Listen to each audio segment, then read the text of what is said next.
Hello and welcome to the Whisky.com news on the 6th of July 2026. We have Glencadam Distilleries and they are having a new distillery manager. He is called Will Stafford and he is already in the spirits industry for 14 years and he is changing from Hinge Distillery to Glencadam. He was the distillery manager and head distiller there for 5 years, and yeah, good luck in the new distillery. Then we have the Yula Speyside single malt from Douglas Laing. I didn't know the brand, but Douglas Laing is bringing back the brand Yula. It will be part of their portfolio, limited to small batch whiskies, and the maturation has a focus on sherry casks. No coloring, not coloring, no age statement, 40% ABV, and will be available very soon. Then we have Singleton. They're getting a new package. The design of the core range changes. It's going to be more bright and more strong colors, and it's going to be more clearly visible visuals on there and better tasting notes. Then we had Gefrin. They're bringing out their first whiskey on the 31st of July. It's going to be the craft series, and they're a bit ahead of schedule, the English. And so it's an English distillery, and they were announced for 2027, and they are using only local barley, no coloring, no chill filtration, 48%, so a really premium spirit. And they will bring out 12 consecutive single cask bottlings, one after the other. Then we have the 200-year jubilee of Old Pulteney, and they are celebrating with two rarities, 50-year-old and a 30-year-old, and the 50-year-old is the oldest they had up until now.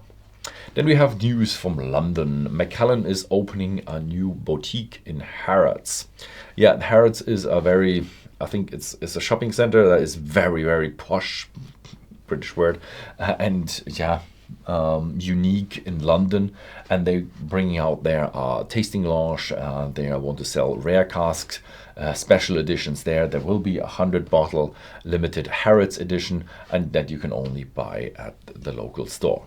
Then we have Kilchoman Rockside, 11 years old, 100% Islay barley from the Rockside farm, as it's called, Rockside, and it will be in the core range and will be available always.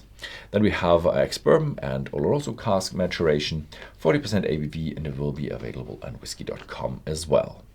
Then we have the Stannergill Distillery, and they are taking up the production. It's in the very, very north of Scotland. I think I've mentioned them here on the channel as well. It's very close to the Wolfburn Distillery, and they actually finished building in November 2025, and now they are producing. So congratulations there. Maybe the whiskey production is coming to the very north as well. That was it with Britain. Let's start with Ireland. The Dingle Distillery is presenting the limited 2026 release. It's a single pot still Irish whiskey with 11 years, only in PX casks, 51.7% ABV, no coloring, no chill filtration, and it is available on Whisky.com. And then we have hefty news. Bacardi, the Bacardi family, is now the sole proprietor of Teeling Irish Whiskies. To their 11th birthday, they have announced that Teeling is now 100% Bacardi. Bacardi actually entered them in 2017. I think they opened in 2016 or 2015, somewhere around there. And in 2023, they actually got the majority of shares, and now they have 100% of the shares. So it's a little bit of a trend of the Teeling family building up a distillery and then selling it. So as Mr. Teeling did that with Kool-Aid, and now they did it with Teeling, and the old Teeling actually built up the northern Irish distillery as well. Maybe they are going to continue with the Northern Irish, they're his sons, or maybe they're going to build up a new distillery as they always do. Anyway, next up is the United States. We have Michter's barrel strength sour mash. It's their first sour mash in barrel strength, and it's matured in new American white oak barrels. It's about 5 to 8 years old and has average barrel strength of 55.75% ABV. Then we have 1776 James E. Pepper with a new design.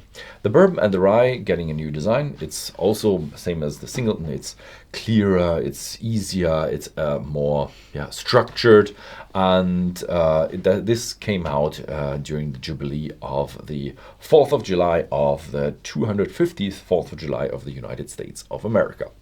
Then we have Edrington. They're selling their shares of Wyoming Whiskey. They had 80% of the shares, and now they actually sold it, and the distillery is still run by the founder, and Edrington is pulling out of the United States whiskey business. Then we have Master Blender Miles Munroe is leaving Westward Whiskey and is founding Grimoire Spirits. Munroe is a pioneer in American single malt, and who's going to be his successor. It's not known yet. Grimoire Spirits from Munroe will produce blends and small series whiskies. Then we have international news. Smögen Whisky from Sweden is bringing out 2 small batch releases. They're 2 peated Swedish single malts. It's the Smögen 10 peated Oloroso sherry and the Smögen 12 years, which has a maturation in first fill bourbon cask and first fill sherry cask. Then we come over to Japan. Karuizawa Distilleries is building their second whiskey distillery. Karuizawa Distillery was a distillery in the west of Japan. It got demolished. It's kind of the Port Ellen. They wanted to rebuild it. I was there where they demolished it, but they actually built residential housing there. So I was standing in front of residential housing. I was like, yeah, there it has to be.